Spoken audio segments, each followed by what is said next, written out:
Everything we know, from people and ants to stars and galaxies to quarks and atoms, the entire universe, might just be a simulation running inside a supercomputer inside an even bigger universe. Ancient philosophers said that the universe is a dream that we're waiting to wake up from. In this dream world of the imagination, anything is possible. All cultural items, from the dreams of our rodent-like ancestors, to books, to television shows, are merely permutations of the reality we think we live in. Today's age of computers and video games places simulations at the center of our cultural consciousness. A select group of us perform simulations for fun and profit, and we call them games, role-playing and otherwise. We live to run simulations. Join us on the Simulationist podcast as we explore our culture of simulations. Okay, hello and welcome to another iteration of the Simulationist podcast. Today is, what is today? February the 5th of 2013. Which marks approximately 24 hours since the Canadian penny has left official circulation, according to the Mint. Oh yes, the Canadian penny is no more. Well, it's still out there. They're just not making any more of them. And, I mean, who's going to try and save their pennies? Like, even if they double in value because they're no longer in circulation, that only makes them worth 2 cents. Which is, ouch. Not a lot, man. I haven't even thought of what I'm going to do with all my pennies. I have a jar full of them. Are they worthless now? No, they're still accepted as legal tender. And any discontinued form of Canadian currency is legal tender for the rest of time. Unless Canada, falls and it doesn't exist, and then nobody accepts it then. They might, but Canada falls. The end of a long, Canada was. Weird little nation. Yeah, I hesitate to say nation, country, nation. Yeah, it's a nation. It's part of the Commonwealth. The Commonwealth of Nations, so it's the nation of Canada. Yeah. But, okay, we can use that as one of the two illuminated thought points for this week. We'll start with the other one first. Right now there's an alert from the environmental watchdog agency saying there's an awful lot of increase in the process of fracking to get oil and natural gas out. For those who are unaware, fracking is when you put a hole down into the earth and then you pump it full of water to force the oil and gas up and out. It works better than some older techniques. The whole thing's quite nice. But here's your illuminated thought. It's not water they're fracking with. What is it? It's blood. Well, like human blood? Like they're just doing it? And, like the blood banks really aren't on the all-time low? It's just some sort of weird, macabre, like what ritual then? What would they be doing pumping blood in?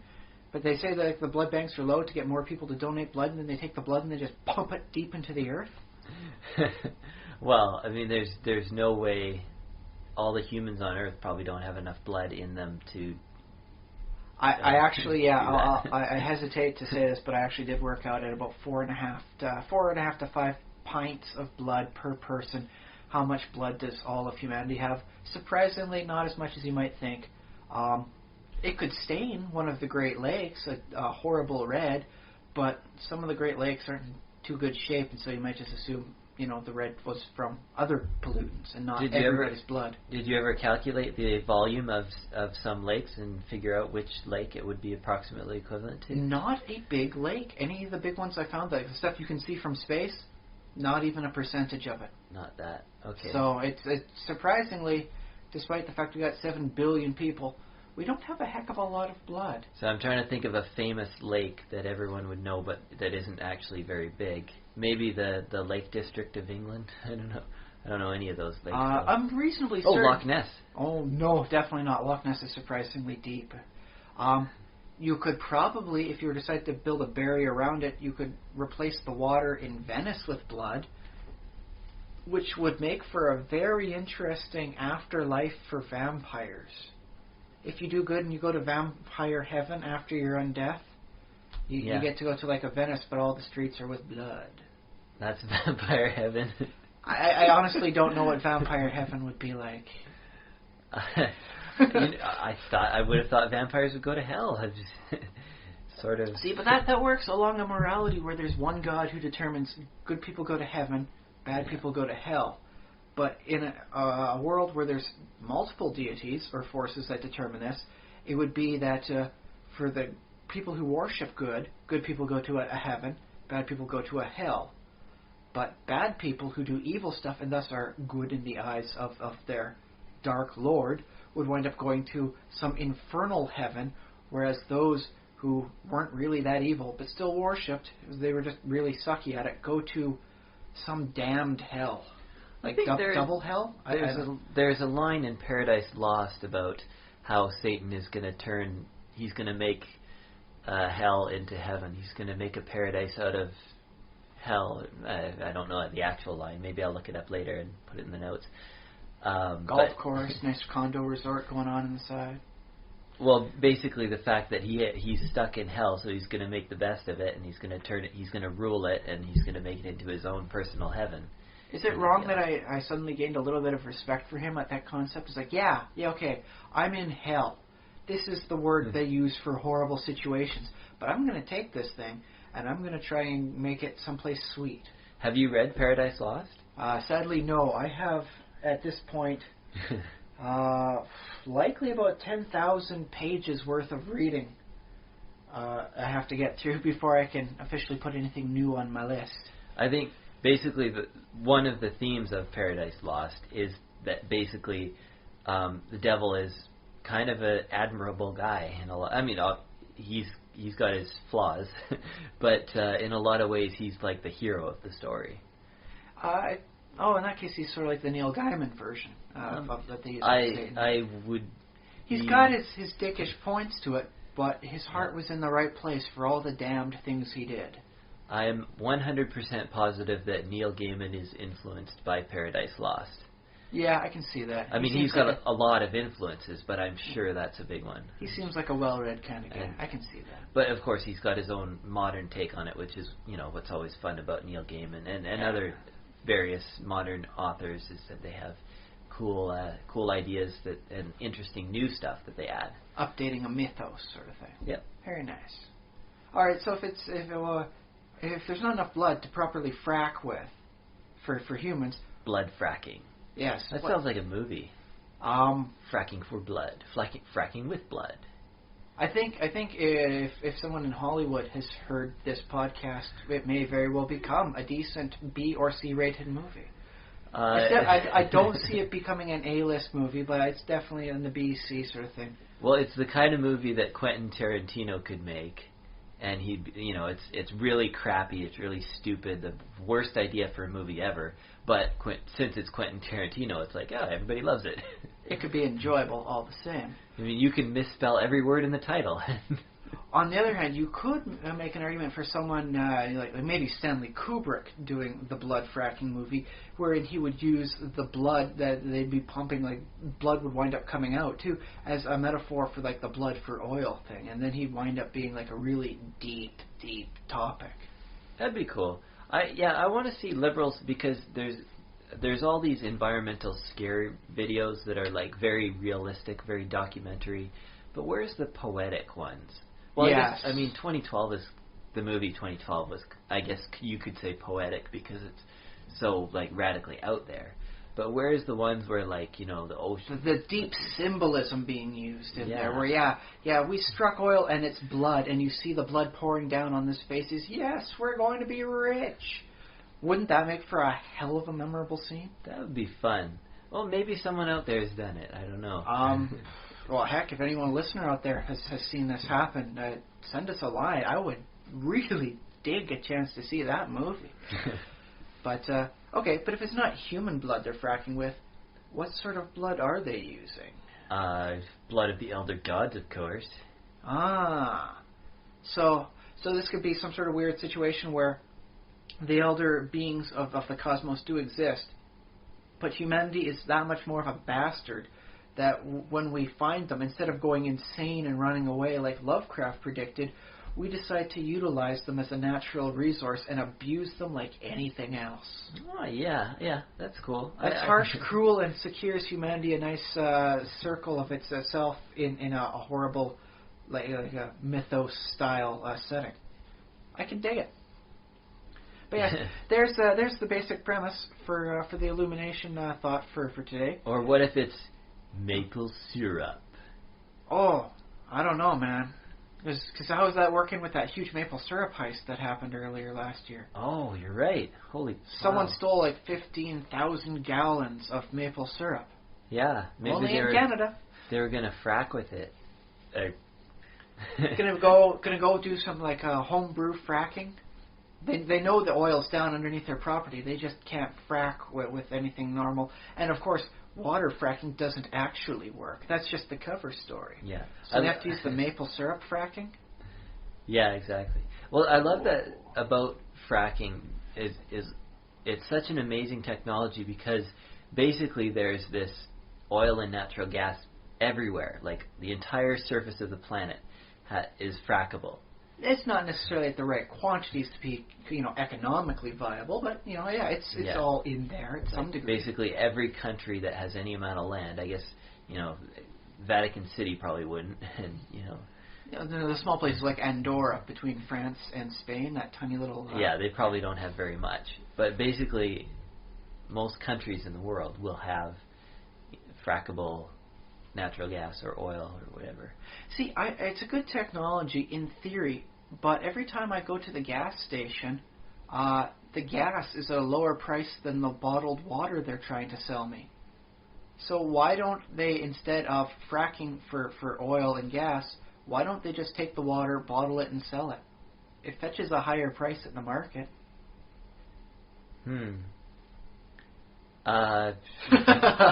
There's a reason for that.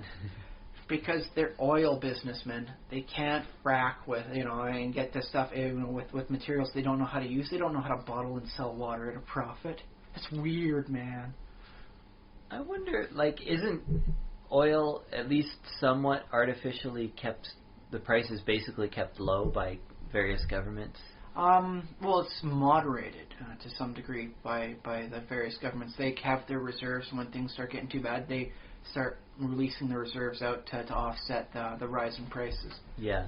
Theoretically, at least. Yeah, the thing is, the fact, oil is, basically gasoline. It is relatively cheap compared to, that's why we have this big deal with, why aren't we switching over to solar and wind power already, is because gasoline is cheaper and it's more efficient. Until you get a decent infrastructure built in for a larger system, in which case things start offsetting.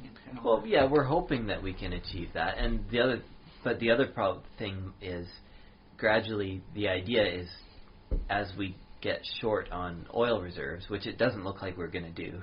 No, we keep finding new ways to get more oil out. Yeah, but the idea was supposed to be that as we got less of it, the price would go up, and then eventually it would be more expensive to use oil and gas than it would be to use solar and wind. So naturally, the smart choice would be to switch over to the renewables. On the other hand, humanity has never proven itself reliable at taking the smart choice over something such as the easier choice to just maintain the status quo. So, Well, I take as evidence the fact that we're still on this planet, even though we have nuclear weapons.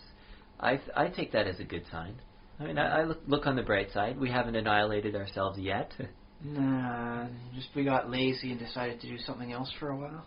I honestly don't think it's lazy. I think people have made a difference as far as figuring stuff out. So but there's me having faith in humanity, which I'll later on in the podcast I shall smash down again. But it always strikes me as as a contrariness to with that joke they used to do about the angels talking to God, and they say, we've got good news and bad news, God.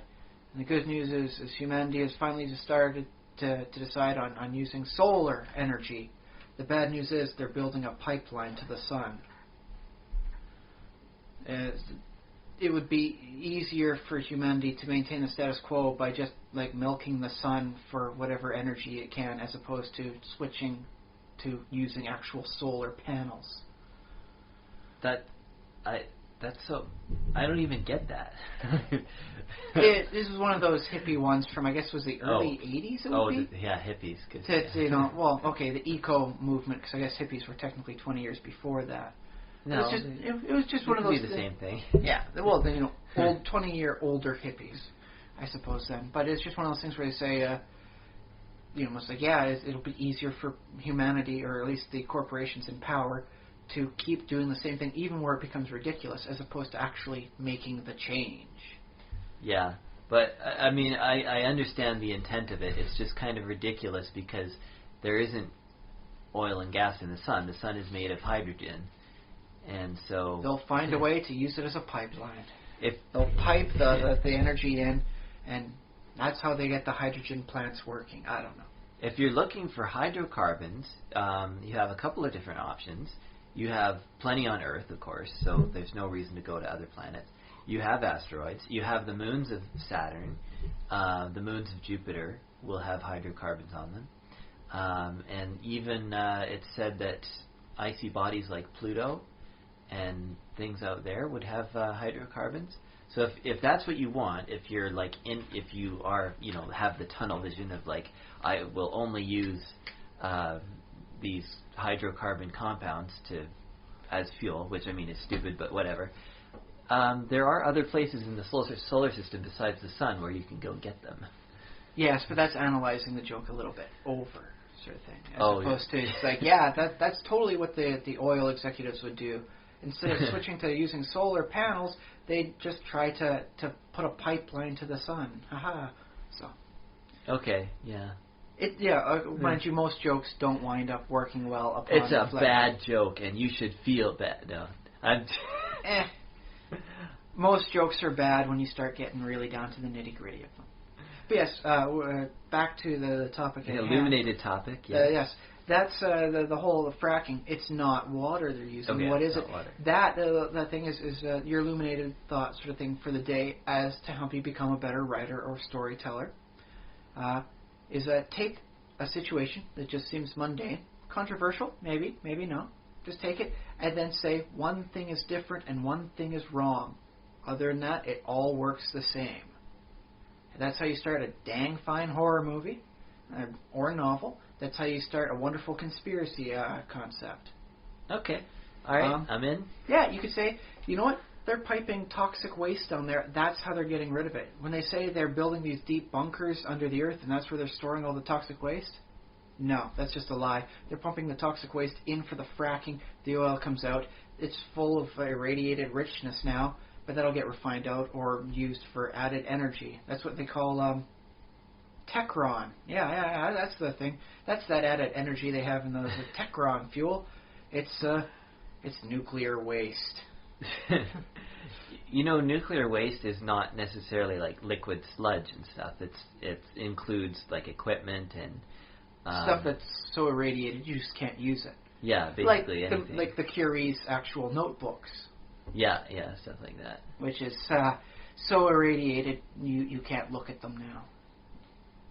It glows in the dark, sort of thing. It's so toxic to humanity. Touching it would sign your death warrant. Really? The notebook? They're notebooks they used when they were researching uranium and other isotopes. It's so irradiated now you can't touch it. Looking at it tends to be a very bad idea. You have to have special protection just to handle, see, move, do anything with it. Huh. Okay. There's another illuminated theory. Maybe they're not. Maybe they just have something written in them that would totally change your concept of what's going on with their whole operation and the whole history of science. Okay. They just say, no, you can't read the stuff. It's irradiated. They were dealing with radioactive isotopes. That's what happens. Perfect cover story. But here we can work to the other illuminated theory. They've removed the penny from circulation in Canada. Oh. Why? Because people didn't like it. Well, that's the cover story. Think of the illuminated story for it. I could posit a notion whereby they decided to remove the penny to keep people slightly more frustrated and angry in their daily lives. Or busy them with calculations, like, okay, this comes to so-and-so and 3 cents. That means I'll get an extra 2 cents on the whole thing when I pay for it. And yes. And so instead of actually thinking about the big things that are causing problems in their lives and how to solve it, they're busy focusing on the small things. They're counting their pennies when even the penny doesn't exist. Yeah, that's insane. And paranoid. Well, that's what paranoid conspiracy theories are all about. Okay, yeah. You could also make an argument that without the penny, people are going to wind up tipping less. Because, you just got a couple of pennies left in change, put it in the change tip jar. Without that, there's not going to be... So the people who would rely on the tips as such, the fast food industry, and we'll say even those charity donations, like pennies for kids for the hospital. They're not going to get pennies anymore. So by removing the penny, they're striving to keep change from happening and keep the lowest class from getting any extra money to help get them out of the situation they might be otherwise trapped in. It's all about control. Yeah. Okay. Da-da-da-dun. Yeah. So there's a thing. That's a nice paranoid theory. And now you take that and run with it as like an idea for a novel, as a game thing. It's like who really organized the destruction of the Canadian penny? Then there you go. There's a nice paranoid conspiracy theory game. Okay, maybe not a game, but a little campaign type thing for a game. Yeah. Well, I feel like I know. Well, I don't even know that much, and I already feel like that any story you could make about that would be like crazy. But that's what the plans are supposed to sound crazy, because when somebody spouts them out on the street corner, they sound like a raving lunatic. Right. It's supposed to be crazy. Okay, we're supposed to be thinking crazy thoughts. Because no one believes the crazy thoughts, and that's why they use them. Okay. Well. There you go. Okay. There. World illuminated. Thank you. And another way to think about changing stuff up for a better story, make things a little more interesting. Read the stories and think about them. Think about what makes them as they are. Change a little bit, make it creepy. There's your illuminated thought. Okay, cool. All right. I suppose we should mention also what's been going on since last week. Well, we are recording this. It's 5th of February, so we went to GotaCon in Victoria. My dad thought it was GotaCon, like G-O-D, like GotaCon. Oh, so it's some sort of like religious convention? Well, he knew it wasn't, but if you can imagine. But no, GotaCon, as in the Pokemon. You gotta go to this con. As in, gotta catch 'em all. I'm sure that has to be where it came from, right? Pokemon? I thought it was supposed to be actually gotta go to this con. You got a convention. Like using convention as a verb. We may have to look that up. I don't know. It could be either. But yes, it's a wonderful gaming expo in Victoria. Starts, this year it was 1st, 2nd, 3rd of February. It tends to go into the early part of February any given year. Yeah, so we went there. We both did. I went there for the whole weekend. Amazing. I was only there for the Saturday, and I briefly popped my head in on Sunday to buy something from a guy. I hadn't made a deal with the previous night, but that's another story. Oh, wheeling and dealing. That's right. They have a wonderful silent auction there. I thought it was just a thing where, this is lot 76. This describes what it is. How much would you pay for it? And then you write down your name and how much you'd pay, and you put it in like a little jar. And in the end, they find out whatever is the highest one. No, it's not like that at all. Oh. No, it's here's the thing. Here's a list of who's bidding. You have to bid $1 higher than the next guy. Yeah, and you really got into this. You thought it was the best thing ever. I loved it, especially in the last half hour. It was amazing because people were starting to come in, make sure they hadn't been outbid, and there was like, okay. This one has the Fiend Folio, the original first edition Fiend Folio. Now, it's part of some like a stack of other books, and I already have a couple of them. The other ones I really aren't big on. And you know what? Someone's bid $12 on the thing. Do I want to pay $13 for it? Well, it's a good book, but someone's colored some of the art on the inside, and there's this little stain here and there. And I already have 2 of the other items in the stack of 5. no, I'm not going to go for it. I'm going to have to spend my money elsewhere. Oh, the thrill, the thrill. Is it too much? Am I going to cut bait? Am I going to run? And yeah, it was actually one thing. I was in a bit of a bidding war with another guy over. It was 2 Dragonlance books and which one was it? The Ravenloft one time just released thing. The Terror in the 1890s, the Mask of the Red Death, another gothic sort of horror. Before White Wolf came out, this was kind of like the only way to do a gothic sort of style campaign thing. Yeah. But I already have that. I mean, sure, that one was in the wrapper, but so is the one I have. I will get around to actually opening it, reading it, and enjoying it, because I believe that's what it is all about. It's not about just having it, it's about enjoying it. Yeah. But like I said, I got about 10,000 pages to read before I can get onto anything else. So I just wanted the 2 Dragonlance stuff, and he finally met us. We were going around doing the half-hour bidding. He said, "Oh, you're the guy." I said to him, "Well, if the last bid is about the only one I'm going to do. If you want a bid higher than that, I just wanted the 2 books out of it." And he says, "Well, all I wanted was the Mask of the Red Death." So we decided to go halfsies on the whole thing. And between the 2 of us, we were able to outbid everyone else and get it at a cheaper price than we were going to get it otherwise. So, hooray. Oh, clever. Yes, clever. yes. And when I was working the next day on Sunday, I actually managed to talk to a few other people that did that same sort of thing. They pooled their resources. Oh yeah, to make a collective purchase. Yeah. But I got an amazing amount of stuff. Oh my goodness, the things they had, the stuff. If I had more money, what I would have gotten. They had Axis and Allies, the board game. They had 2 copies of the Hero Quest game. I already have everything for the Hero Quest. It's all sorted and got. But it'd be nice to have a backup. But I'm not going to spend $45 to get a new one. Oh, $45. Well, there were 2 of them, and the one went for $60, the other one for $45. One had more pieces than the other, so.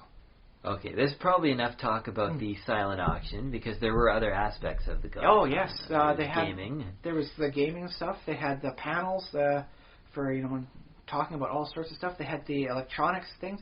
I actually got to see League of Legends play finally. I can see why people get into that. It was huge. It was fast. It was furious. It was a lot of fun just watching it. I imagine once you know what you're doing, it's even more fun to play it. I bet.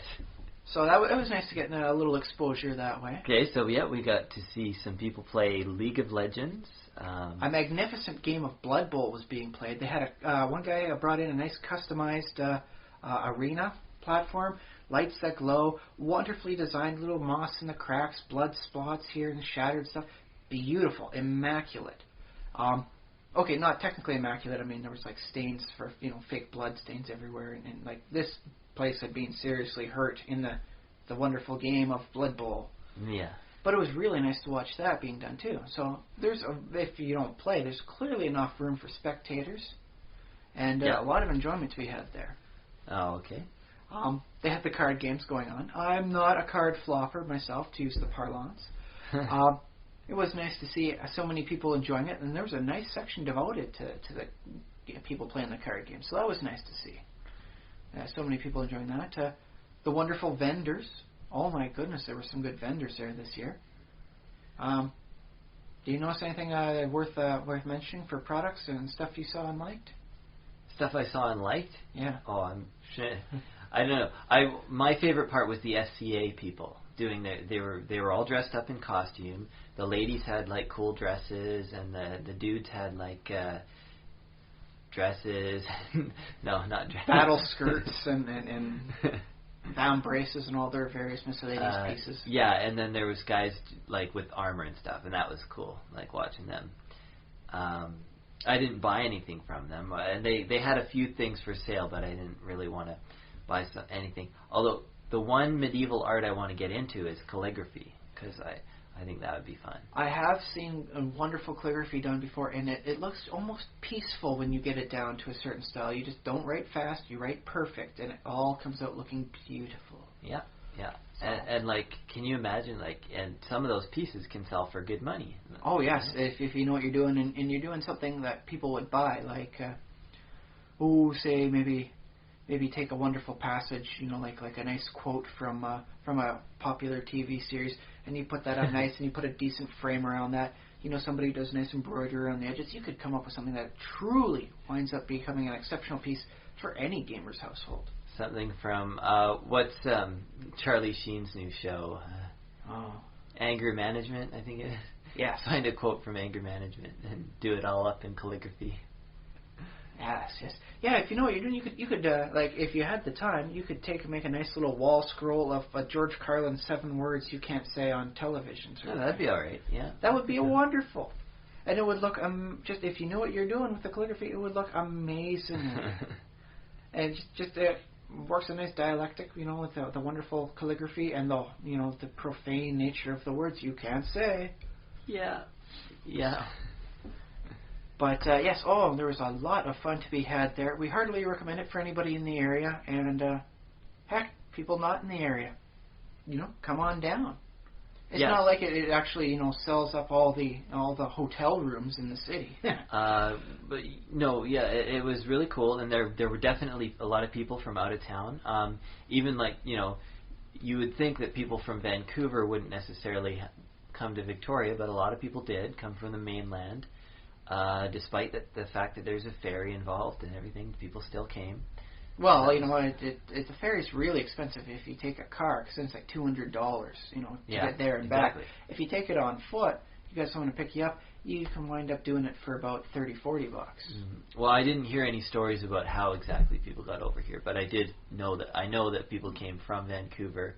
I know that people came in groups too, so they would have carpooled, so that would save. Oh yeah, that can really cut you down on price, then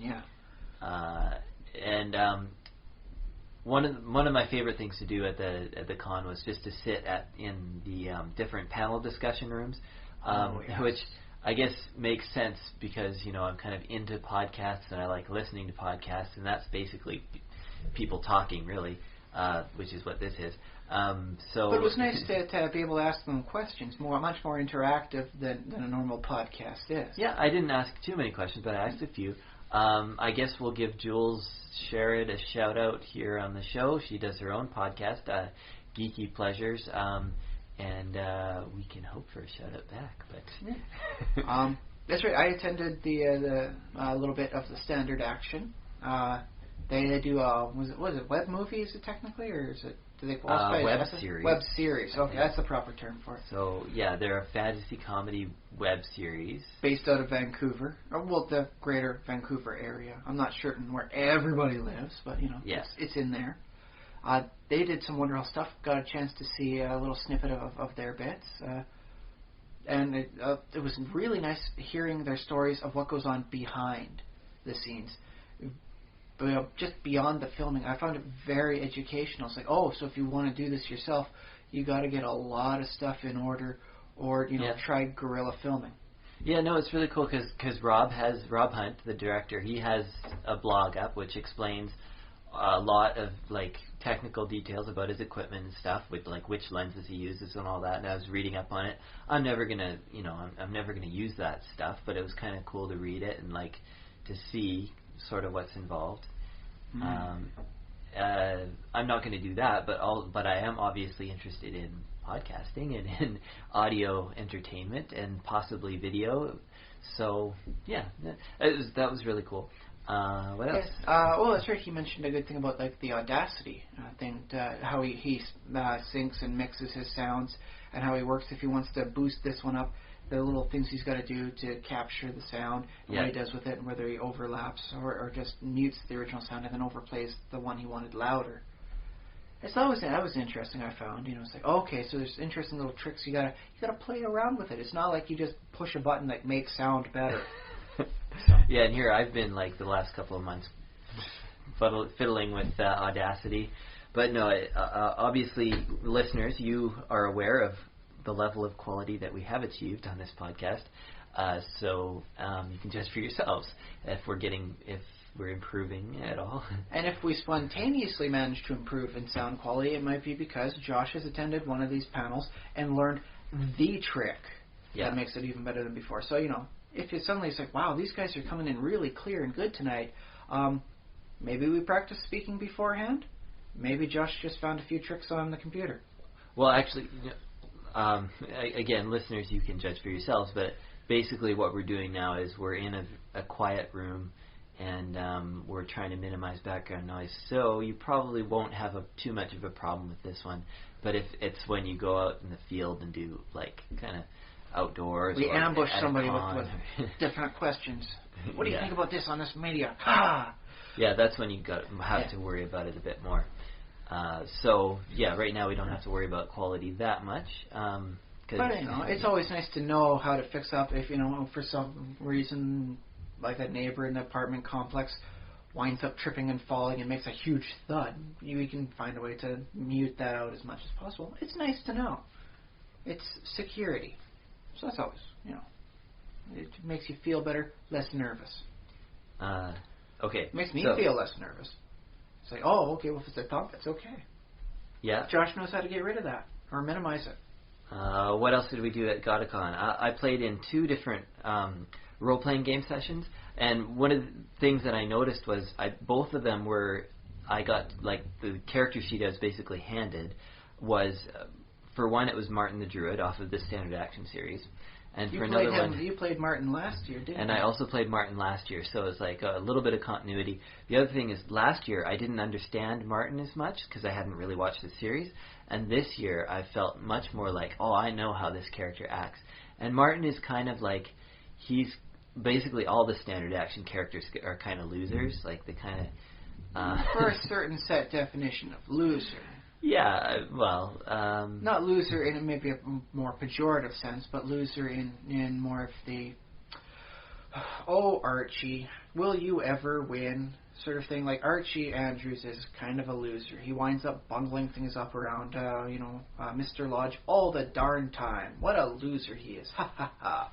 But it's not like he's an actual loser. He's just, bad stuff happens to him and, c'est la vie. He's accident prone. I think the Standard Action guys are, well, I don't know. They're losers. I don't know.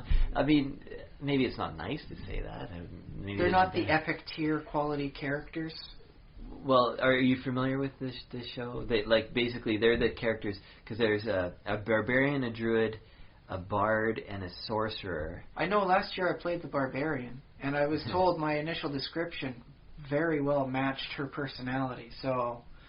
Yeah. Other than that, no. So the idea is, Joanna Gaskell came up with the character. She was telling this story at one of the panels, so I'll tell it again, because you can listen to this on some other podcast, but why not hear it from us? Come on, man. We were there when we heard the story, man. But she was saying that she came up with the characters because in 4th edition, when they first came out with the First Player's Handbook for 4th edition, they cut all those classes, the barbarian, bard, druid, and sorcerer, and she felt that that was like, people were saying, oh, that's because they're weak or dumb or like not as cool as the other classes. So she made this story about those characters who got cut, and she made them very kind lovable. of Weak but lovable. And, well, not necessarily. Admittedly, I haven't seen a lot of them, but I liked the character for each of the characters. Edda the Barbarian is definitely lovable, because she loves life and she's playful and stuff. What's the name of the bard? Fernando the Bard. He is likable some of the time because he's kind of goofy and kind of silly, and he's eager. He's artistic, and he tends to... Yeah, he's kind of happy. Almost childlike. The sorcerer girl... Dude, it just hit me. What? Fernando the Bard isn't a half-halfling. He's a Kender in disguise. Mischievous, childlike, has a hard time concentrating on things? I guess so. I haven't really seen him steal too much stuff, but, they might very well write that in. I'm sure that's very possible. I might have to make an effort to watch everything and see that as a potential angle. Whoa. That's a way to watch. I don't see it, but if you want to see it, that would be fine. Well, there's just my conspiracy theory for this whole thing. He's not a this, he's a that. Sure. I'm going through the characters one by one because I guess I'm that big of a fan of Standard Action, surprisingly. I didn't think it was that good when I first watched it. Well, their second season is much higher quality than the first stuff. If for no other reason than they actually had a license to shoot, so they didn't have to hide and be afraid all the time. But let me put it this way, like, Beastmaster looks like it was like a work of super great filmmaking, or, well, not filmmaking, but Beastmaster looks like high quality compared to this. Ah. Well, I shouldn't say yeah. Mind you, as they've had more experience, they've been able to find out more tricks, figure out what works, what doesn't work. So it's all about the experience in this case with them. It's the reason why you're liking their stuff now is because they're much more experienced at what they're doing. So they're able to present their idea to you more clearly and efficiently. Well, you know what? I won't even judge like what they're doing. Like I assume that they're learning their craft, and I assume they're getting better. I just, like, as somebody who doesn't know anything about film, I just say, oh, that doesn't look very good. But I obviously know that they put a lot of work into it, because I've asked them questions in the panel. So yeah, I'll leave it at that, I think. I thought their stuff looked pretty darn good. I haven't seen too much of it though, but it's better quality than some stuff I've seen put up on YouTube and tried to get praise. So. Oh yeah, well, I mean, compared to other stuff on YouTube, yeah, it's definitely up there. As the amateur, semi-amateur stuff, is for a thing, they're quite good for getting what they want. They managed to get it across. So. Okay, and this is something that I brought up before about kind of everything that went on at Godicon. Everything that was presented to us was often a little bit like unpolished, a little bit rough, and everything has its edges that are missing and its pieces that are out of context, because people they're trying to recreate this medieval world, or they're recreating pseudo-medieval, I suppose. Well, in the case of the SCA, they're literally... Yeah, okay, the SCA are definitely trying for an actual medieval, not a pseudo-medieval. Yeah, exactly. They're trying to get it all right. And, there's various gradients of that. So people are trying to recreate interesting costumes that look authentic, but there's always something to throw you off. There's always some detail that they didn't have time for. The wonderful elven, ranger who's stalking the corridors happens to be wearing Converse. Yes, yeah. The little things that just bring a slight flaw to it. Yeah. Well, mind you, it's not like this is like the biggest convention sort of thing, and so there is a little bit more, I guess, leeway at making sure it doesn't have to be polished. Yeah, well, I'm not complaining per se. Like, I'm not necessarily complaining, because I think that's sort of part of the culture, is that we as geeks are able to focus on certain areas and get something really right, but we can't. There's no way to get everything right. There's no. It'll never be perfect, but it can be pretty darn good. Yeah, and we also we are a people with a great imagination, with great ability to picture things. So if we see one detail, that should be enough to draw us in and spark more ideas. Right? That's very interesting. That we're that much more forgivable because of the imagination that's required. Yeah, and this is why I think your taste in television and movies is so bad. Well, to be fair, I was brought up on bad movies, so it's like I'm technically already skewed against. Yeah, but I think the more imagination you have, the more forgiving you'll be of bad art. Because, so long as I can see the soul behind it? Well, you can see some aspect of some kind of intent or soul or whatever. You see something that your brain can run with and can turn into something grand in your head. I would just like to think it's like I can see the good in everything, but that actually makes a lot of sense that way. Okay, I think I just complimented you. I'm not sure. I did say you have terrible taste. Well, to be fair, I have said I have terrible taste many times before. That said, we did in the last week also manage to watch a copy of Double Dragon, the 1994 movie based on the video game. Yes. And honestly, I think it's held up very well. So my liking for it may just be that I was able to like the 90s, for what they were, and enjoy it again now that it's no longer the 90s, as opposed to everyone who said, this is not like the game at all. Oh, you've ruined it. Right. Well, I think I've said to you before, maybe not on the podcast, but I have mentioned that any kind of TV or film, in some way, improves just by nature of being historical, being interesting, not because of necessarily the content of the movie itself, but because it was made in a certain era, and it will tell you something about how people in that time thought. So even we're talking going back 20 years. 90. What? It was 94 it was released. So yeah, almost 20 years, 19 years. Yeah. So it gives us insight into what people were thinking in the 90s.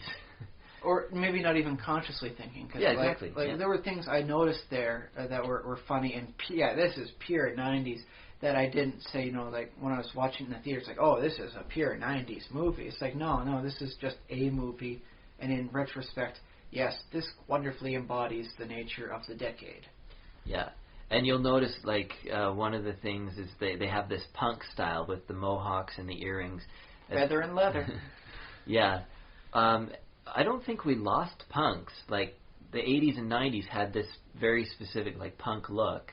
But I don't think we lost that in the 2000s or the 2010s. But I don't see that in movies as much anymore. There was Batman Forever had some of that. Or no, Batman and Robin had that. So that would be an interesting thing, is just to go through a bunch of movies from the different eras, from the different decades, and see the evolution of the future punk. Yeah, yes, yeah, I want to see that.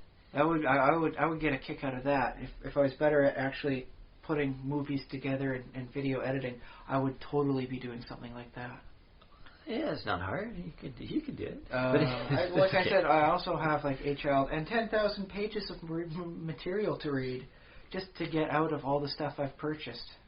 Yeah. Hey, thank you, Silent Auction. Are we going to say anything else about Double Dragon? I liked it. I think it's better it. now than when it came out, honestly. Yeah, it could be. Yeah. I think it also helps if you weren't a huge fan of the video game.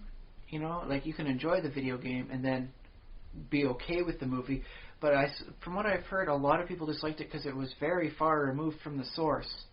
Which is not to say that it wasn't better. The female, love interest in the movie actually did stuff. She was a force for good in the setting. In the video game, she exists solely to be captured and then rescued. So that's the motive for the game. You go around beating up people to find your missing girlfriend. Which, by the way, I will note, for the people out there, yes, you can play. You have two people playing. They are brothers, and they share one girlfriend. Think about that for just a second. Yeah, you don't need to think about it. That's okay. That's kind of weird. Any which way you cut it, that's weird. The point, you're not supposed to think about it. That's. But then why were people so angry when they changed stuff? They were thinking about how different it was. It's like, well, no, this version of the character is actually much better off because she does things. She does help out. She is actually, a boon to the plot and the story progression. Well, I guess the writers did something right somehow in there. Which reminds me, guess who the writer was? Oh, I don't know who that was. Paul Dini. Yeah, I don't even know who that is. Paul Dini was the writer for Animaniacs, Pinky and the Brain, Pinky Elmira and the Brain later on. Let's see, he did Freakazoid, he did Batman the Animated Series, Superman the Animated Series, Justice League Unlimited, and all the associated movies and various products therefrom, and is widely now considered to be one of the greatest forces of good in the comic book video industry. Oh.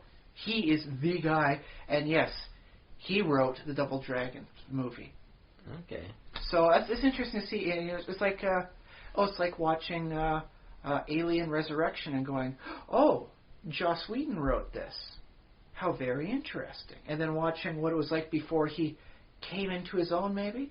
Apparently he's not happy with the movie, Alien Resurrection, and he's apologized about it. But I don't think he needed to. I can see the beginning of the brown coats in that one. I can see where he got a lot of material for Firefly. Well, having good ideas and writing a good movie are not necessarily the same thing. Touché. And Lord knows the executives meddle enough in so many things. that sometimes even a good writer can't do a lot against it.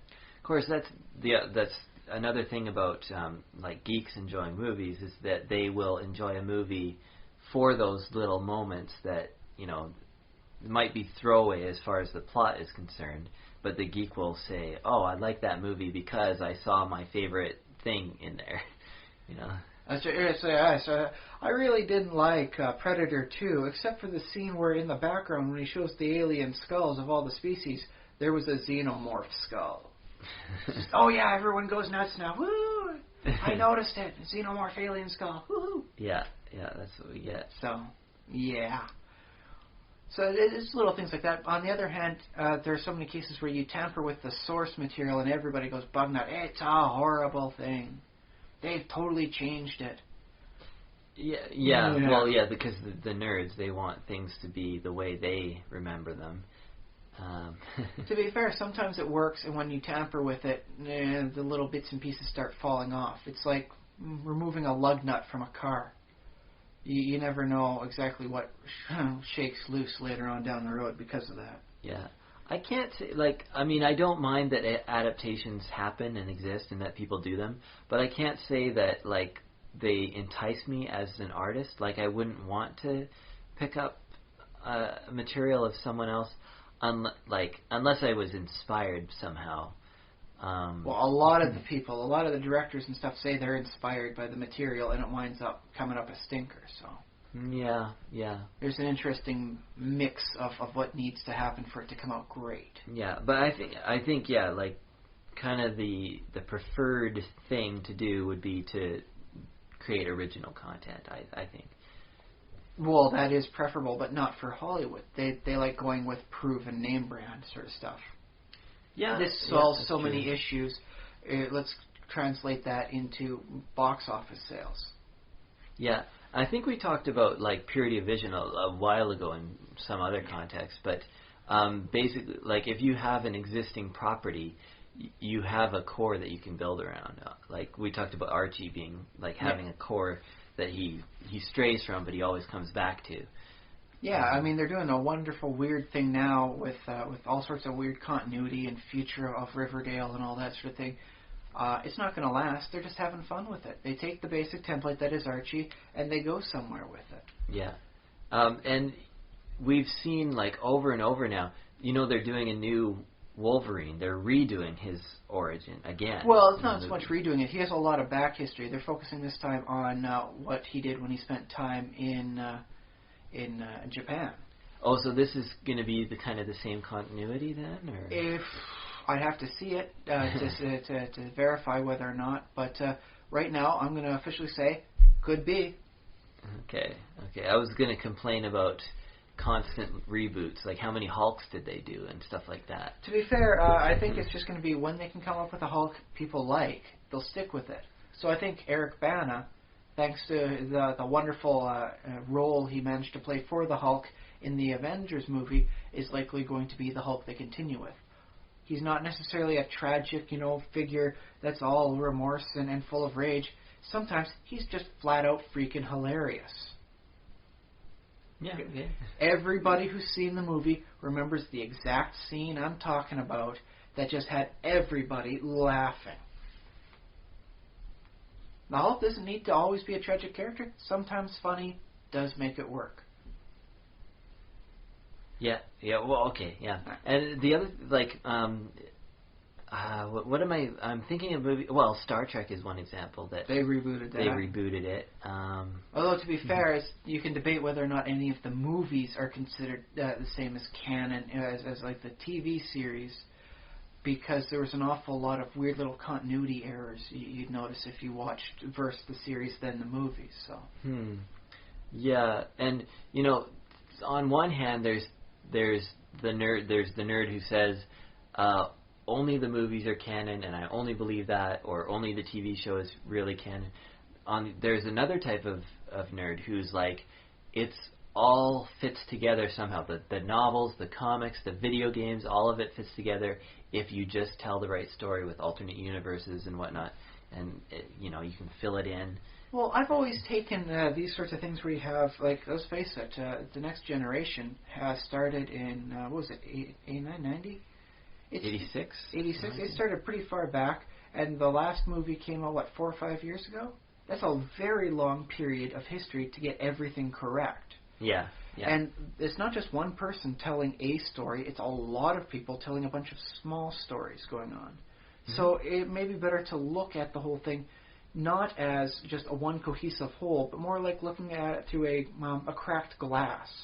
Yeah. Oh well, that I like that. In which case, there is a hole out there, but you just have to use your mind to put everything perfectly together when you see the seams and the cracks. Yeah, and this is like what you're talking about, using this for your illuminated reality, but obviously you can apply it to fiction too. Well, technically, in an illuminated reality, it would work the other way. When somebody sees a cohesive whole, that's because that's what they're trained to do. What's really happened is there's a bunch of cracks going on. Well, but the thing is, reality, in a lot of ways, like, we just have to ignore contradictions and things we don't understand and things that don't make sense. Well, all I know for the actual paradoxes in physics is that despite the amount of people coming up with paradoxes, we have yet to actually encounter one that'll hinder us in some way. Like Zeno's paradox, where you fire an arrow at a person but has to go halfway to get there, and then halfway to get to there again, and then halfway point. Okay, yeah. And to an infinite number of halfway points, so the arrow will never hit the target because there's another halfway point it has to get to first. Hasn't stopped anybody from getting hit and killed by an arrow throughout history. So, paradoxes are nice to think about, but they haven't found a way to actually interfere with reality. Okay. So there is that. But, oh yes, back on topic. Double Dragon was a decent movie. Double Dragon. Yes, oh, yeah. It's a decent movie, and provided you don't think too heavy about it, it's a fun movie. Well, I liked it. I saw people, like, kids. I like that the kids, what are they, Billy and Jimmy? Is that what their names are? Yeah. The Lee brothers. Yeah. I liked how they did, like, jumping around, and they swung on ropes, and they had, like, ladders. No, they didn't have a ladder. Yeah, there was. Well, they were climbing up like a rope type thing, like the netting that they used as a type of ladder. Yeah, and then the guy jumped off the roof. That was fun. Spoilers. Dude, it was like 20 years ago. A crazy postman gang member jumps off screaming airmail, lands in the dirt. He's perfectly fine. Massive spoiler. Yeah. Oh, okay. A special point of love for the evil, just gangland mimes. Yes, yeah, the mimes. No reason in there. I wasn't able to figure out later on if they were like an enemy that appears up, and that's just their reference to them. Like in the game, you mean? Yeah, I don't know if they're like the mime level. Yeah, if they actually fight mimes somewhere in the game. I found it entertaining. You got your guys with leather, and you got your guys working on a theme like this, and you got you got your we're bad biker type guys, and then you've got a bunch of really evil, knuckle cracking angry mimes. Did they crack them knuckles? I think everyone was cracking something at some point. Okay, yeah. I'm pretty sure the Tick video game had a mime level. Yeah, they would. Yes, I can see that happening. But yes, my verdict: it's a good movie, provided you don't go in with any high expectations. There's a warning. There's a random Andy Dick appearance in there, proving that Andy Dick may be eternal and just pops up in the universe here and there for no given reason. Yeah, that was weird how Andy Dick... Yeah, as Andy Dick, not as someone else. He appeared as Andy Dick, the weather forecaster. Just, a quick scene, and then he's gone. Yeah, I don't know why. No one knows why, and that's the majesty of Andy Dick. He just pops in, does something, and then he's gone. I don't know if I'd call it majesty, but, yeah. It's the best term I can use to describe it. But yeah, provided you don't have high expectations, it's a good movie, and it's better now than when it was released. So, in other words, if you have normal expectations, it's a crappy movie. Well, if you expect it to be like really deep set in the Double Dragon universe, for which I haven't actually been able to find a deep, cohesive story, not like the Street Fighter series. Street Fighter series has got novels, books, it's got history and back history and secret history and super history. It's got everything going on there. Well, I like. Do you remember the opening scene from the Double Dragon movie that what we've been talking about? The opening scene, the subtitle is "Somewhere in China." Yes. This huge country, somewhere. They didn't even give an actual date for that. What dynasty? No, I don't care. What region? No, I don't care. Just somewhere. The Orient, the mysterious Orient. Which is, I guess that's whatever, fine. But it shows that you're not in for a great movie. Well, I think the fact that they left out the time scale for it was an interesting bit, because originally you see them running around torching peasant village huts, and it seems like, okay, this might have happened like back in the 1500s, maybe even like as far back as like 1000 AD, and then after they get the one half of the double dragon amulet, person takes the stuff off. It's a blonde woman, and then she opens up a briefcase and then sends a message. Because it was 1994, you didn't just have little cell phones, people. You actually had to have a briefcase cell phone to make an actual conversation happen then. Wow. Even technology. Even though it was the future of 2007, they still had to have that happen. That's the other thing. The movie is set in 2007. The future of 2007, 7 years after the horrible millennial earthquake we all remember and deeply fear to this day, rocked and almost utterly destroyed Los Angeles. Yeah. They're still waiting on it. It could still happen. Well, it could still happen, but not back in the year 2000. Yeah. So it's just one of those weird things where the little bits in the background, it's a semi-apocalyptic area. I think added a very nice little spice to it. It pays off for the people who pay attention. It's not Rice Krispies in the back. It's like uranium Krispies or something. The weather forecaster is talking about black toxic rain. Yeah. And a lot of that stuff is just basically half serious, half jokes, and it's fine. I liked it. I found that entertaining to pay attention to and see how long they run with the joke, and then, okay, not quite as funny. Let's just discard it. Go on to more other little jokes as we go about. So, yes. There we go. If we can somehow get this review up on Metacritic, we can actually raise the Rotten Tomatoes score from 0% because we approve. What? You approve? Well, that's the aggregate score for the Double Dragons movie is 0% on Rotten Tomatoes. 0%? 0%. Not a single reviewer had anything positive to say back in 1994 about this movie. So even if I also give it a 0, at least your rating will... It can give it a 1% maybe. Then I can reduce your rating by half if I give it a 0. So at least... But what's your verdict on it? Was it a good movie? Bad movie? I don't recommend people watch it. I mean, if it's... If you can find it in the... I don't recommend. Don't pay for it. Don't waste your time. I paid $1 for it on VHS because I was looking around in a thrift store. Honestly, I think it was worth the $1. Yeah, but was it? Well, I mean, I'll say this about our evening. I mean, sitting watching a movie with your friend, that's fine. Like that's worth. I'll watch any movie. Yeah. But it didn't have to be this movie, and. You mean I could have whipped out the copy of Watchmen I picked up there for $1.50, and we could have watched that instead? It's probably the same thing to me. I don't know. It just doesn't matter what it is, so long as you're watching it with friends. That's what really matters. That sounds really mushy. I take it back. Actually, it sounds deep and profound, man. You found happiness within reality. Yeah. As long as you're having a good time with friends, it's all good. It doesn't matter if the movie's good or bad. Yeah. And we did get a discussion out of it, and we talked about how it relates to the video game, and I want to play the video game now because I want to see if there's mimes. It actually made me want to drop a couple quarters into the slot and play a video game. So I'll say that much positive about it.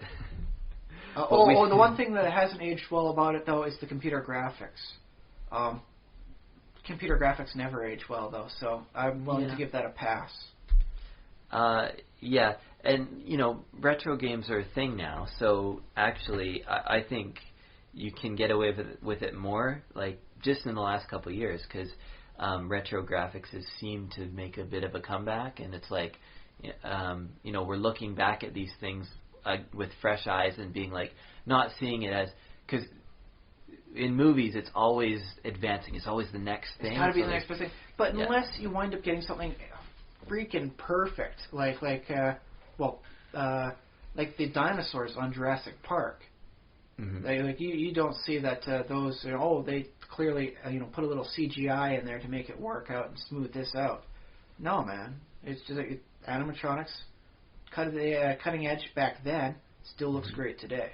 Yeah, from what I remember, Jurassic Park looks really good. It looks as good now as it did then.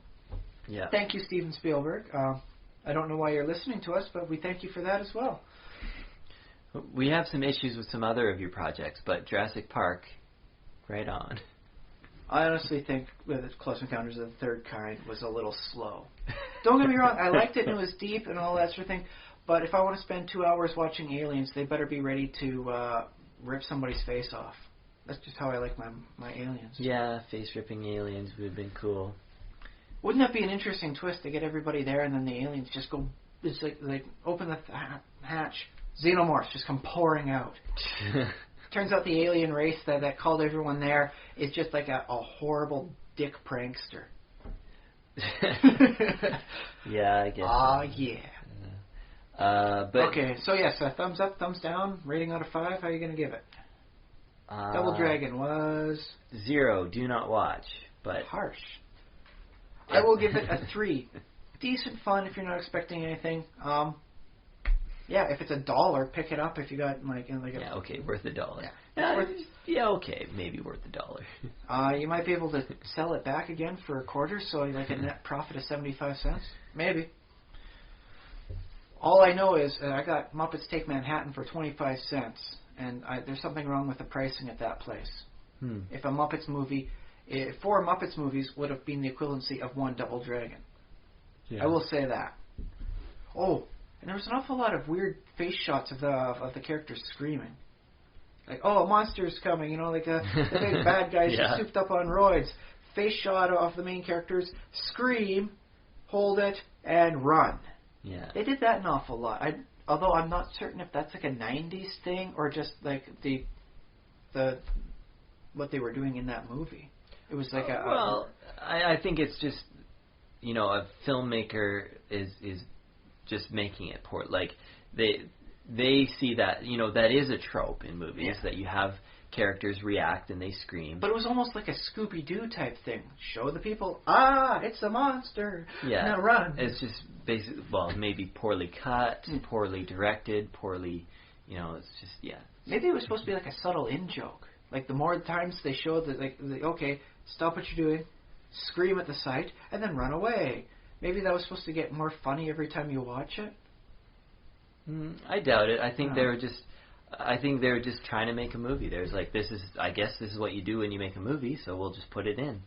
I think that's what happens in a lot of movies that are like considered bad, is that they're just... Or just mediocre, I suppose. Yeah. It's technically proficient, but you really didn't make it your own. There's no soul to this. That sort of thing? Which, if the story had been great, the story was very standard, like, there's the MacGuffin and we have to get it back and the bad guy wants it. So that's very, like, by the book. Didn't you just describe Casablanca? However, the other movies. Yeah. So I guess it's all in the execution then, eh? It's really the same story effectively being told time and again. Yeah. I'm no expert on film, so who knows? And are we done talking about this? Yes.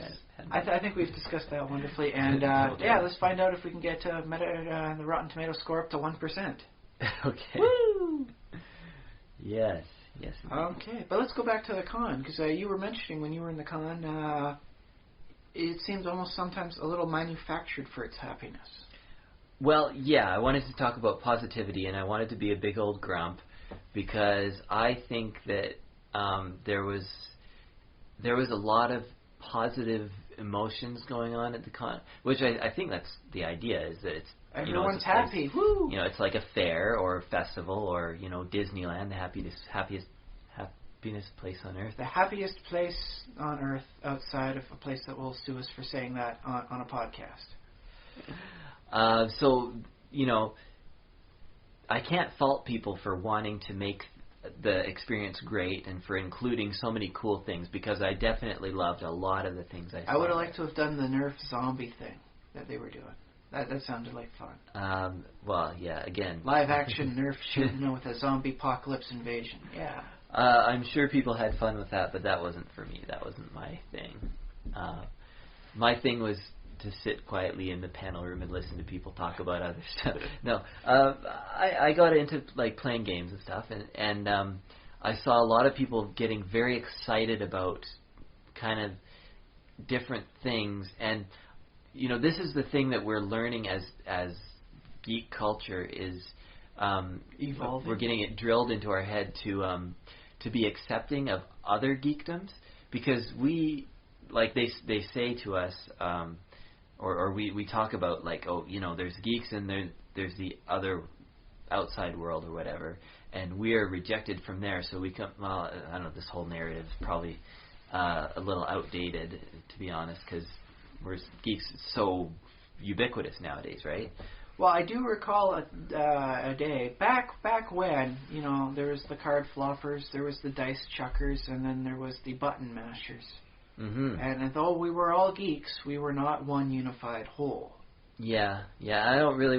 That's what I'm saying. And I don't want to be a ludified. Yeah, and the movie buffs were like a complete other thing. Were they even considered nerds? Just because they liked movies, they liked learning about aspect ratios. Not a lot of people considered them nerds. Yeah, well, and the thing is, movie people have film festivals, and that's a whole other thing. Like, they don't necessarily go to comic book conventions because they have their own thing. But then sometimes, there are movie screenings at comic book conventions. Especially, now there's so much overlap between the two. I've noticed, too, that often if something is in a genre, like sci-fi or fantasy, basically, if a movie or a book or a comic book or something, it often gets better acceptance at something like a comic book convention rather than a film festival. At a film festival, they're like, we don't really like that kind of thing. You have polluted our film with your filthy superheroes. Yeah. Whereas the superheroes see it as fans see it as like a vindication. It's like, yes, you recognize us as having something of value. Thank you. Let's enjoy this movie and just hoot and scream like crazy. But yeah, I gotta say, like at the convention, there are plenty of things that I don't have a lot of interest in, and it's like everything is being celebrated, even the stuff that I don't have interest in. So yeah, me being selfish here. I was saying that it feels too positive and a little bit manufactured, but maybe that's just because things aren't for me in some cases.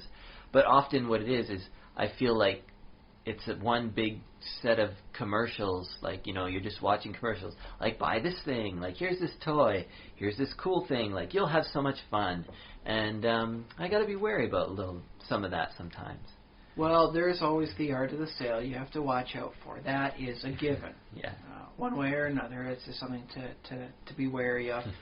I saw it as like a communal celebration, because let's face it, even though nerds are everywhere these days and they're out and about, they're one of the top TV shows going on these days, we're not always allowed to express our nerdity in the volume we would like. Right. Even other nerds get tired of, depending on your thing, like you shouting it from the rooftops, like, shut up about that already. Well, so that's the thing is, I always found it extra special at work in my previous job when I was able to work next to the one guy. He was playing like Skyrim at the time, and it was nice to hear how things had gone for him. I don't play Skyrim. Might give it a chance if I had it. I think I actually have a computer that can run it finally. So yeah, nice. I want to play it. That's a game that I have not got into that I really want to. That's a high on my list. But I actually found it very nice just to listen to him and what he was doing as he goes about it. And we were able to just sit down at work and be nerdy. And it was great. And when I went off to the newer job, there was a girl there. She was into the World of Darkness stuff. I've only ever dabbled in the World of Darkness. But you know what? I had a lot of fun comparing notes with her, what she liked, what aspects she was big on. And it was nice to actually be nerdy at work, because sometimes they're talking about it's like, oh yeah, the football teams are playing today, or it's there's a Super Bowl weekend this week. It's like, well, I try and know the names of the teams. It's not my thing really. Mm-hmm. They're allowed to be their sports fans at work, and that's all fine. But you're not always allowed to be nerdy out and about. You're not allowed to geek out to the world. Not allowed. Well. There shall be no nerdity at the workplace. It's not the same sort of thing. You can't. I mean, you can walk down the street and hear a bunch of people talking about the game last night, and that's perfectly fine. But when was the last time you heard a bunch of people talking about how wickedly they slew the dragon last night? Oh, yeah, man. Yeah, last weekend at GotaCon, duh. Well, there's that. And that's why GotaCon is so good. And all the conventions are good is because we're allowed to fully take off the mute on our geekiness. We're allowed to be geeks, be as geeky as we want, and there's nobody out there just to call you on it. It's just have fun. We're all enjoying this. Okay, yeah. And that's what I like to think about. I've never really felt inhibited in the real world of being like, shh, don't talk about D&D. You want to have wedgies? No. I've never felt that. So maybe in high school. Well, I've always found it's like you can mention it to some people and they're like, oh, okay, I don't really know anything about that and have no interest about it. And well, like it's not like you just start up a conversation with the other people on the bus about it. But if you're with if you're like with your buddy or something and you're just having a conversation and you happen to like be in the same role playing group or whatever. Yeah. But let's work it this way. They have sports bars, right? Yeah. But I don't see them having anything like a gaming tavern. I think Wisconsin probably does, and Seattle probably does. Okay, a few places do, but it's not to the same sort of thing. You can go out and be a sports fan where you want, but you can't always, immediately go find a nerdy spot where you're accepted quite so well. Well, and so that's why I think that GotaCon was so happy. It's everyone just lower your shields. Let's be geeks. You over there, you play the video games. You play them as hard as you can. Yeah, and you guys, you play your let's go card flopping on that one. Yeah, you guys do your Magic tournament all you want. Over here, we got tables for the guys that are doing the miniature battles. You guys blow the crap out of each other's armies. Let's have fun with the whole thing. And while we're at it, let's spend some money on the people that are help sponsoring. There's more of that positivity. It's just I see it as just a nice way of going, let's all just geek our hearts out, eh? Yeah, and try very hard not to judge the hobbies that we don't like. Admittedly, I'm not big on some of the combat type stuff. I don't want to necessarily play a 3-4 hour board game on fighting in a Middle East type setting. There was some games for that. Not my thing. But I'm not going to take and diminish that from anyone else. I would, those things that you mentioned sound fun to me. So I guess even between the two of us, we have different interests, which makes sense. Don't get me wrong, I'd at least give it a try. Yeah. I'd at least give it a try, I'll say that. That's what everybody always says. You don't knock it till you've tried it. Well, okay. After that, if you don't like it, well, then just keep your mouth shut. No, you should. At the con, you can keep your mouth shut. You should hate things. Speaking of hating things, you mentioned something earlier that I thought was odd because I've now heard it ringing about in a very similar manner from several corners. All right. Like probably half a dozen people have mentioned this before, that they don't like the way the Big Bang Theory is. They say that geeks are the punchline in the Big Bang Theory. And I find it's an easy way for them to generate the laugh. Oh, they're being geeky. Ha ha. Yeah. They said something that only geeks would get. Ha ha. But did you come up with that as you watched it, or did you read that on the internet, and are you just repeating something you read from someone else? Well, from what I saw, I mean, don't get me wrong. When they're doing their interaction stuff, Sheldon's uptight, and Penny's kind of a ditz sometimes. I'm okay with that. That's good, fun stuff. That's just character, conflict, personality, which is the making for almost any good comedy setting, really. Laurel and Hardy, any of them. It's all personality stuff that is conflicting. It's when they go for the easy, they're being geeky, haha, that's funny. I don't like that. I have heard the whole thing, I don't like being the punchline. And I found that to be a better description than anything else I could come up with personally. Yeah, okay. Because I don't know where that started exactly. But the first time I read that, I was like, oh, that's weird. Okay, well, I don't feel that way, so whatever. And then I heard it again. It's like, oh, geez, each of the punchline in Big Bang Theory. Well, I should think about that. Not all the time, mind you, but sometimes Yeah. they can be. Yeah. Well, I still haven't really seen it, and especially like compared to, like, people want to compare it to other shows and say well, that's actually pretty hard. I mean, it's not like a lot of other shows. I'll give it that. Yeah. Will people say Community? Okay, I guess that's a nice close on. Yeah. For it. And Futurama, and I guess Community. People want to like Community better because it is an underdog. Community is very well liked by a few people, and me included. I love Community. I think it's great. I don't see it as competition with Big Bang Theory because I love them both, right? But I know that there's people who are like, oh yeah, there's like, which one are? It's like the Star Wars versus Star Trek kind of argument. The Trek Wars. Yes. Honestly, I never understood that. Can't you just like them both? Exactly. That's what I'm saying. I like the gritty, the future is stagnant, or the past is stagnant sort of thing that they had in the Star Wars. On the other hand, the concept of humanity has progressed to such a state that we no longer need money. Everyone is free to live their life out to their full potential without having to worry to work for a living. Sort of Gene Roddenberry wonderful vision that he had out. Yeah. For the Star Trek, and that's nice. I like Star Trek because I agree with it in a lot of cases politically and intellectually and academically. I believe in the ideas of Star Trek. Like, it has even if quality. The execution is sometimes flawed. Well, the storylines can be poor and the acting can be, so. But I always enjoyed it anyways. Whereas Star Wars, the production value is quite high. Through the roof. The story is much more iconic and much more like gets to the soul of things. It tries to tell the one big primal story as opposed to 7 seasons of small, interrelated kind of stories. Yeah. And Star Wars has that timeless feeling, like it's the eternal. That helps coming from the 70s hairdos. Yeah, perhaps. Whereas Star Trek feels like it's progressing. It's definitely going somewhere. Which is why they apparently had a hard time working with another TV series after something like Voyager. It's like they can do so much. Where's the hardship in it for them? Yeah. And do you remember Stargate? Do you remember what they did with that? Because in the SG-1 series, they had Stargates all within the Milky Way galaxy.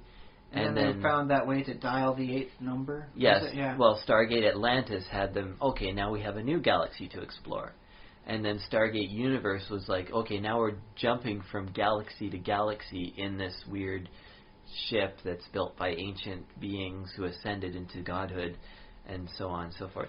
So I think they did that right in Stargate series, in that in space you literally can just continue to get bigger and bigger and bigger. There's always more space. I think they had a problem with scale there, because honestly, there is enough places to go in the Milky Way galaxy. You really don't need to go hit anywhere else, man. You can just stick to the Milky Way, and there's enough stars, enough planets.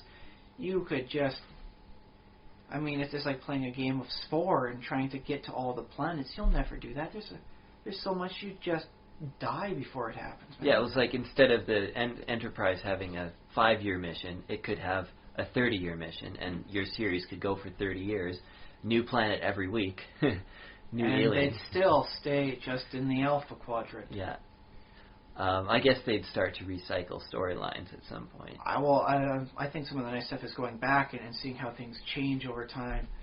I think there's a lot of potential for that, and it does pay off to the people who do watch the thing. It's like, oh yes, they're coming back to this planet here. Let's see how were their solutions stuck.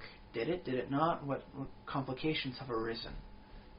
I like that sort of thing. Yeah, that would be So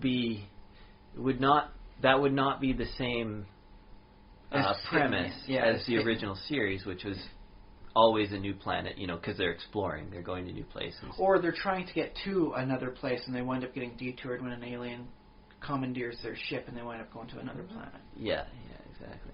So, but you can imagine like trying the follow-up voyages or something like that, where the starship is going to a distant region of the galaxy that's, maybe the Delta Quadrant has a colony. Wait, no, they had that in Deep Space Nine, didn't they? Did they have? They had the worm colonies. I don't think they did much on the other side because they were a little nervous about stepping on occupied space, sort of thing. Yeah, I guess I think they were. It was Dominion space there, so if they tried anything, they'd have to get to the other side of the wormhole and then move to wherever there was not Dominion space. Didn't Chakotay come from one of those planets, though? No, I think he came from one of the outer fringe places with the Maquis. The Maquis? Yeah, having problem with the... who was that they were having problems with? Was it the Cardassians? I think it might have been. I think the Cardassians are still in the Alpha Quadrant. Okay, it was an Alpha Quadrant place. Yeah, that's right. The Maquis had planets that were ceded to Cardassian. Yeah, they were effectively like previous neutral territory, but then given to Cardassian area. Yeah, and they had to become rebel fighters. Yeah, that's right. But it was in. I think there's a good story to be told there, man. You don't necessarily need to tell an Enterprise type story with a big Enterprise. You can tell a Star Trek story from the perspective of someone who doesn't have this giant spaceship. They got a few small spaceships. They got to make do with what they can, and they got to gain allies. They got to stop this. They got to do other things. They have an agenda. You think they should have had a Maquis storyline, like a Maquis? I think they could have done it, not just a storyline. I think they could have done their own series on something like that, where you're not, like, let's face it, Enterprise was technically a government ship. They're part of the Space Marines or whatever it's going to be called. Starfleet. Yeah, Starfleet. But it's they're the equivalent of like the officers in the army sort of thing. Yeah, exactly. Even though there's not much of a need for an army, there's an exploration thing. They are officials, whereas the Maquis are they're just people trying to survive, man. They're just trying to survive in the outer fringes of what is a great utopia. There, where the utopia hasn't reached yet, and I think you can do some very nice things there. Yeah. And you can have 2-3 star systems, people going on and things there, and just go back and forth between the stuff. And you think you can tell a really good story without having to visit a new planet each week. That's true. Yeah, you could.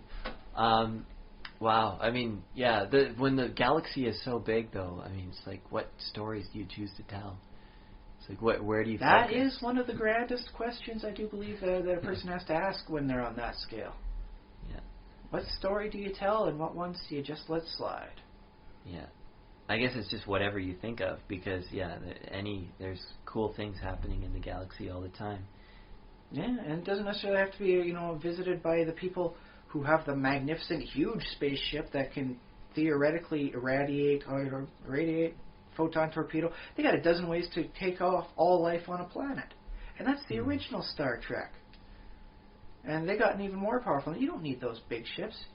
Tell it with small ships, man. Tell it with explorer ships, real explorer ships, small, easy, self-contained. When you tell a story of like the Age of Sail in Earth and stuff. Yeah. What sort of don't you choose the big, fast, brand new ships that explore new places for the first time, or do you focus on those? I guess it can be anywhere. You can have a... Let's pull this back further. Let's go from the Age of Sail. Let's go back to the age of classic Greek myth with Odysseus, as he's adventuring and trying to get home, and he encounters all these weird islands with different crazy things happening. That's actually the same story as Star Trek. Instead of just a stout ship with his crew going from island to island, trying to figure out where the heck he is, because I don't think they've pinned down almost any of the islands, even today. It's going throughout space, visiting planets. Same story, different scale, different dressing. Well, I guess no, because it would be Voyager. Voyager would be the closest analog to the Odyssey, because fair enough. Okay, they go somewhere and they're trying to get home, right? And they're visiting I'll concede places that, on the way home. Effectively, all of the Star Trek thing, visiting the planet that no one's seen before or has very limited interaction, and it has something weird and potentially dangerous. That's almost any Star Trek story, except for A couple bits, chunks from the Deep Space Nine, because they had a lot of stuff going on the actual space station.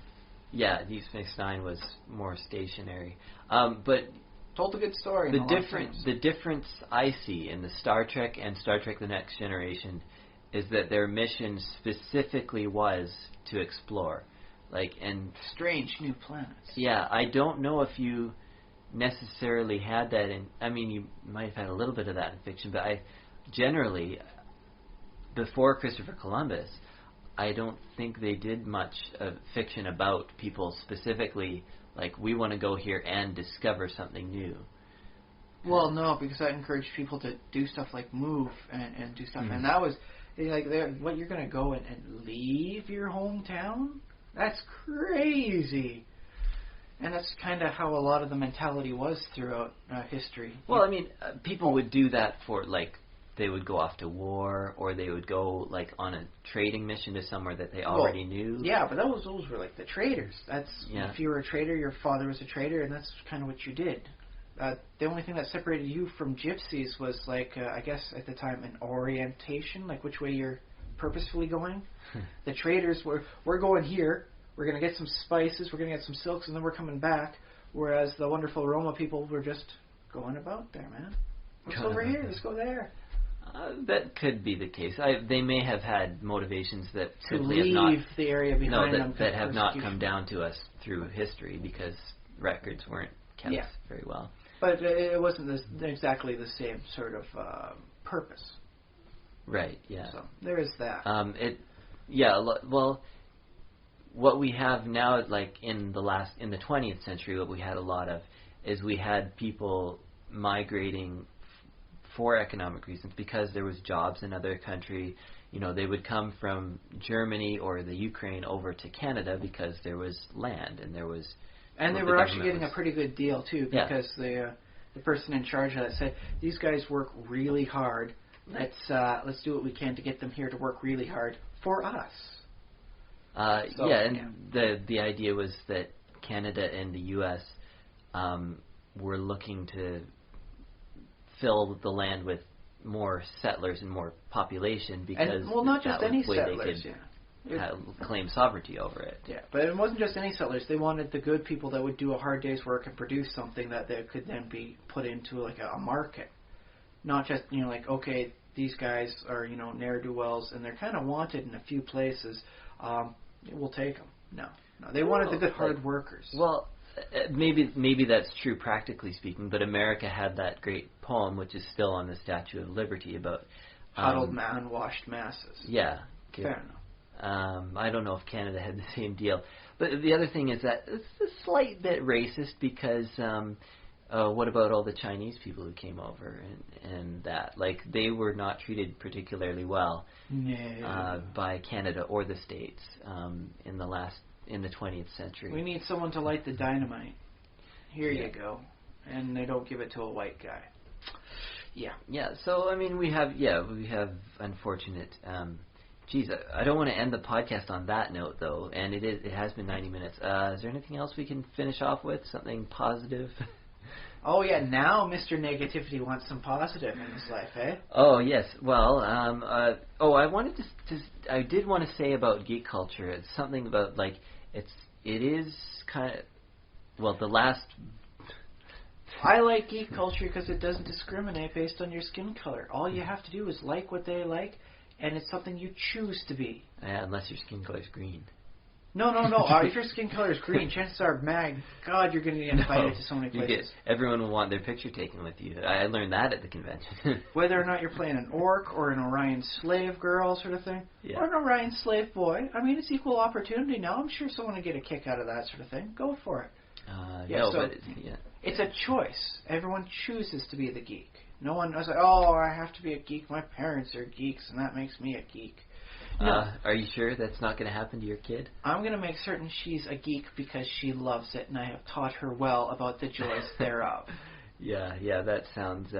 No, my bet is that she's going to be a geeky girl, but the way you say that sounds like she better darn well be a geek, or else. No, I'm going to hope she's a geek, because that's going to mean, the people she hangs out with when she's in school are going to be the kinds of people who are more likely to do a little bit more studying and less time going back behind the gym, smoking cigarettes and other substances I probably shouldn't tattle on about. By the time she's old enough to I don't think cigarettes are going to even exist. They probably will still be, simply because... Oh, the marijuana will be legal by then, but it'll be beside the cigarettes in 7-Eleven under this black shield that you can't see past. I'd be okay with that, provided she gets a proper vaporizer for it, so that way she doesn't wind up polluting her lungs. That is my biggest contention against cannabis, is that smoking it is actually harmful to the lungs. Yeah, it's the same as tobacco, really. I also have some issues about the concentration of THC, but if they're going to be selling it in the store, then it's going to be very well monitored, so I probably won't have much concerns about that. Yeah. But yes, I do have a more fun note to end this on with. Well, as it so happens, they're coming out with D&D next, and they're trying to get the best out of all the previous editions.